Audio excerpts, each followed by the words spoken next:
Alrighty.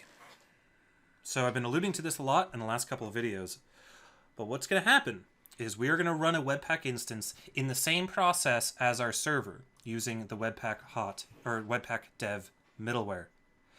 Now, doing client-side Webpack stuff, you have a couple of options. You can have a Webpack watch task that just will watch and repeatedly build out your files straight to the file system. Just like what we did with our server. Our server does that. We build our server directly into the server.js file, and then we use nodemon to load it up.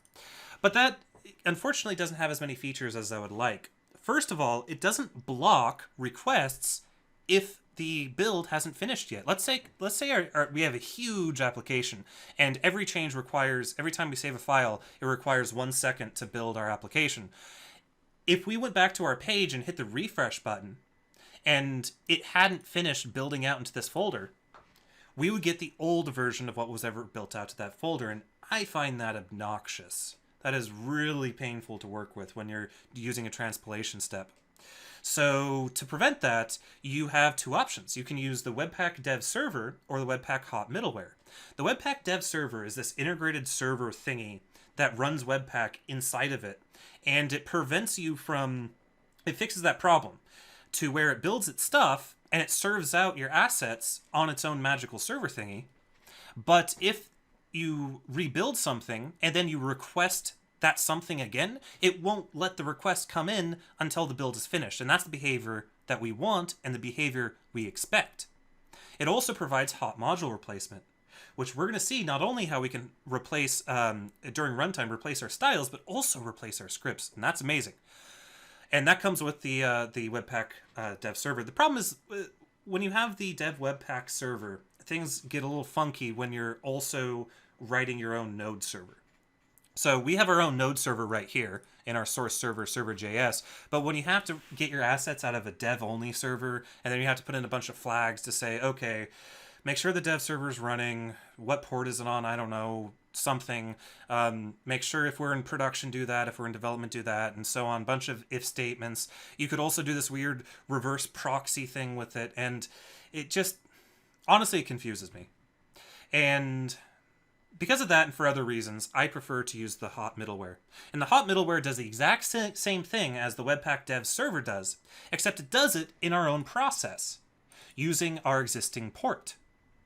Meaning we only have to bind to one HTTP port, we only have one endpoint to worry about, and we can transparently replace these assets that are being built with assets that would have been on the file system without any weird conditional logic.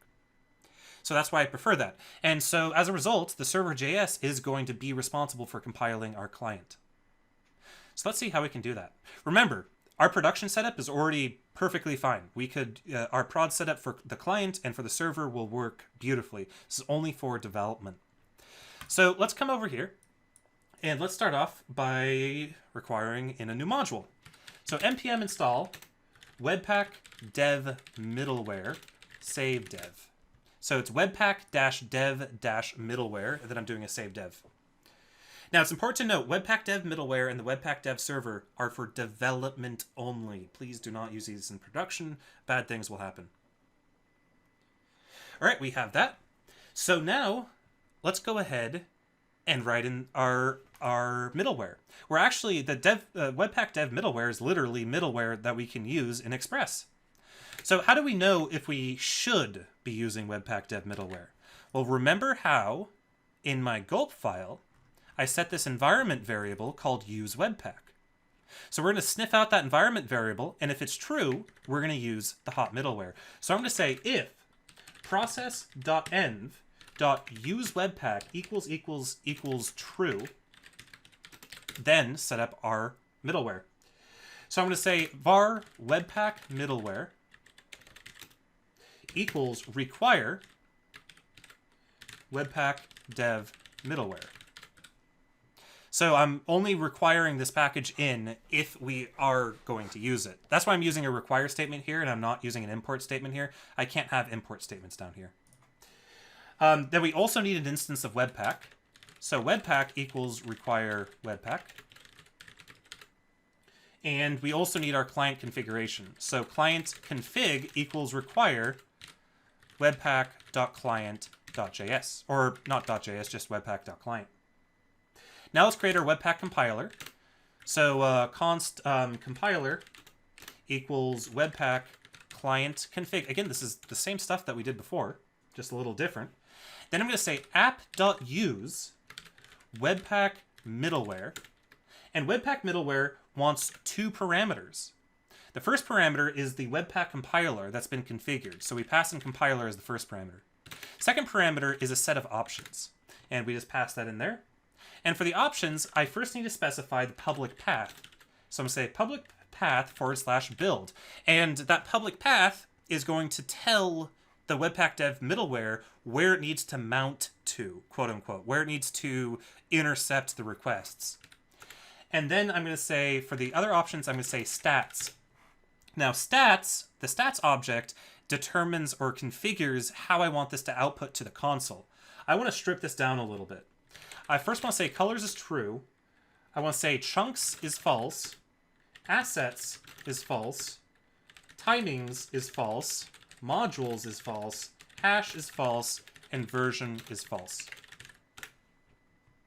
So I'm basically saying when you print out to the console, just shut up. Just tell me when you're done. Don't throw in all that other stuff. And yeah.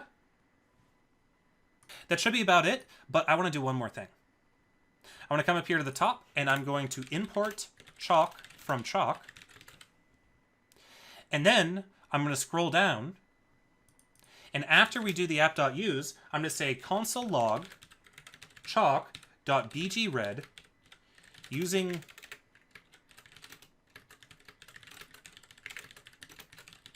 Webpack dev middleware.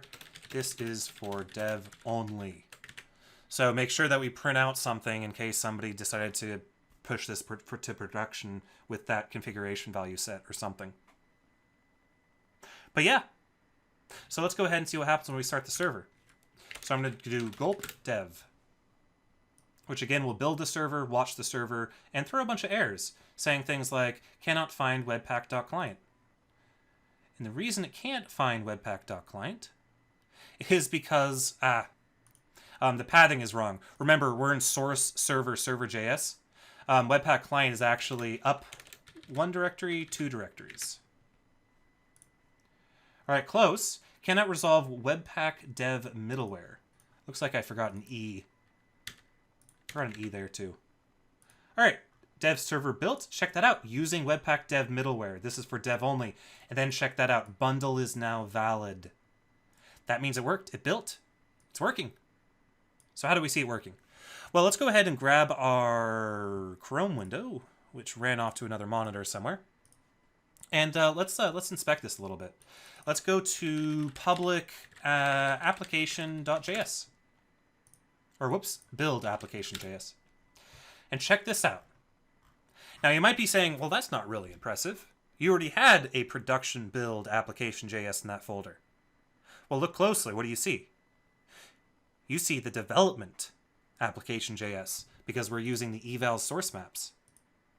In fact, I can come over here into this public, which doesn't even exist. Actually, the directory doesn't even exist anymore. But if I did, if I brute force my way into this and created a build and then an application.js and say, you will never see this, and save that out, and come back here and hit refresh, check that out. The Webpack hop dev middleware is intercepting my request to this bundle and compiling it itself.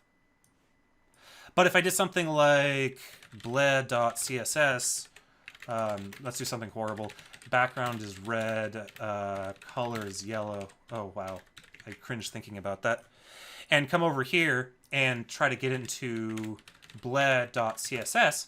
Notice how, because I don't have Webpack configured to generate a file called bled.css, then it just defaults back into the using our existing stuff, using our files that we have on the file system. And this is great behavior because it means we don't have to change between development and production in our view.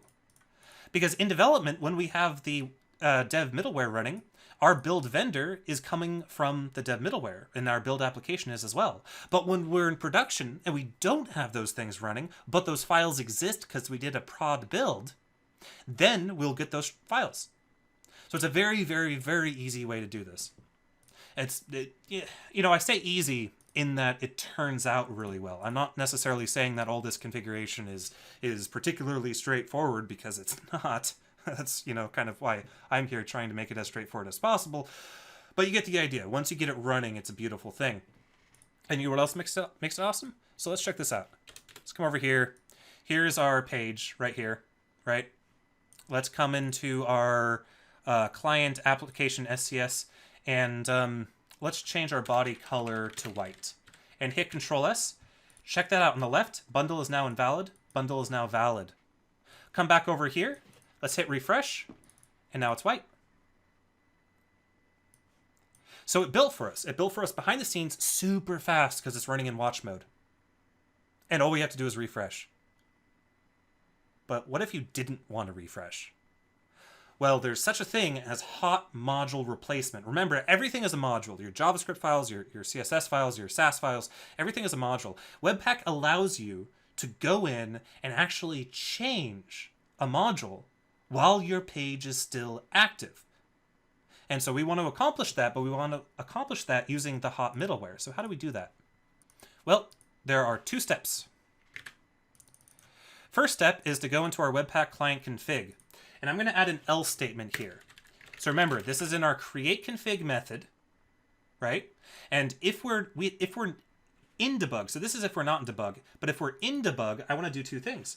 I want to say plugins.push new webpack.hot module replacement plugin. I also need to do something else. And this is why I aliased out our app entry. Instead of putting this one string down here, or instead of not using a string at all, instead of using an array, or other way around, but still, this is why I did that. Because when we're in debug, I want to say app entry splice 00 webpack hot middleware client. Okay, well, what are you yelling at? Can I? Oh, yeah, because Webpack hot middleware actually comes from a npm package we need to install. But let's install that, and I'll talk about what this magic does here. It makes sense. It's not particularly clear on the first, if this is the first time you've seen that, but it does make sense. Let's install our hot middleware. npm install save dev webpack hot middleware.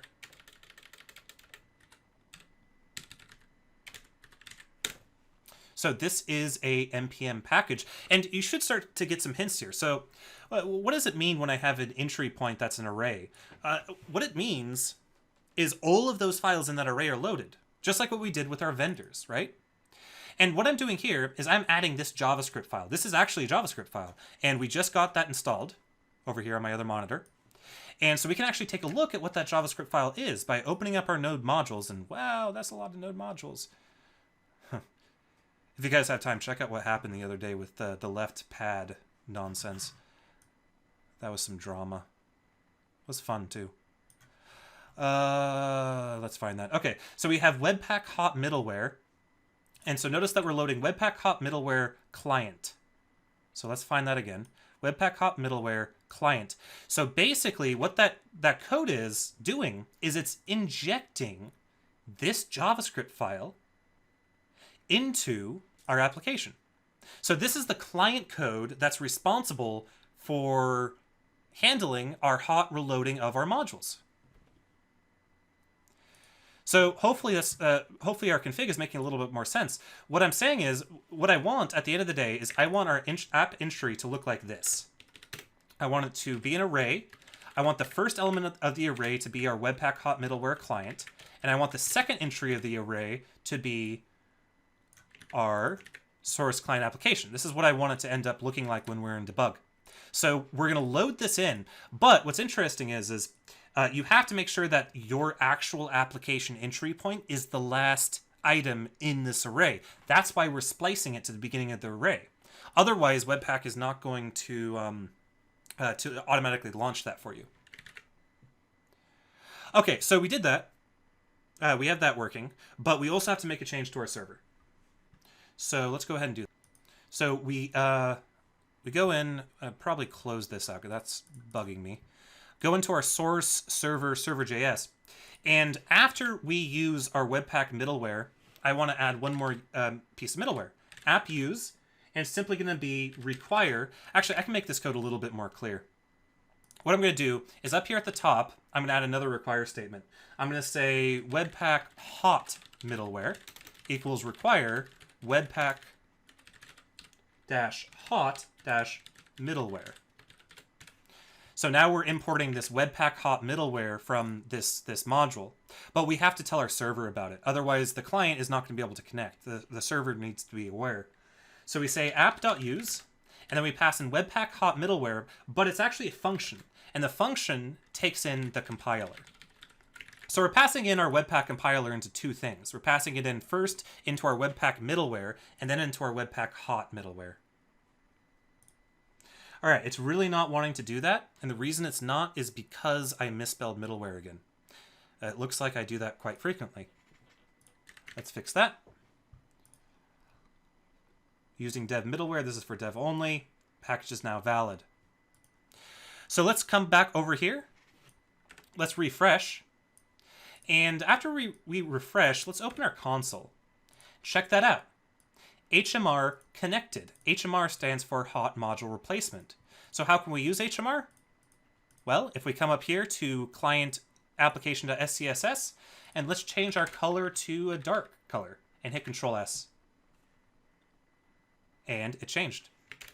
Change it back to white, hit Control S, and it changed. Change our H1 color to purple.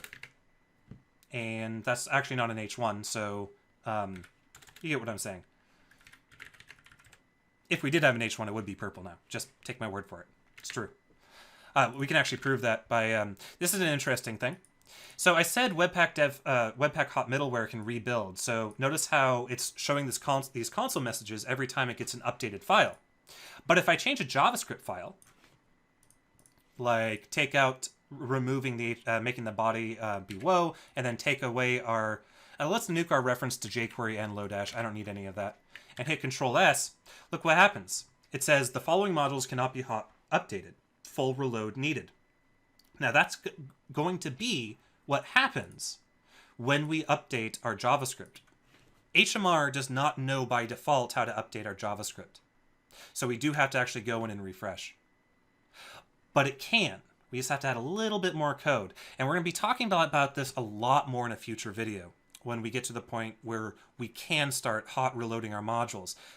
But I'll just show you a quick little teaser of what we're going to be able to do. All you have to do is say if module.hot, module hot accept. Refresh that. Now, because I did refresh that, I do need to do a full reload. But now I can come in here and I can say import money from jQuery. And I can say jQuery body, HTML. It worked. Hit Control S and check that out. I can actually come in here and change my messages if I want. So now I'm literally hot reloading JavaScript. Now there's a lot of more concerns about this. For example, if I took off this and hit Control S, we'll get an error because that's another cool thing about the HMR thing. It'll actually show us errors in this really, really nicely formatted thing up here. But we're getting an error from ESLint because we're not using this, so let's nuke that out. Notice how when I took off that jQuery call, how it's the effect it had on the page is still there. And that's just the nature of HMR, but there's ways to get around that. We're going to take a look at that later. Anyway, I'm super excited about HMR. I can't write code without it anymore, honestly, especially not CSS. You can also use HMR for server-side code, but we're not going to be doing that in this series. But with that, I think that is what we're going to be doing for our skeleton project. So we'll see you guys in the next video.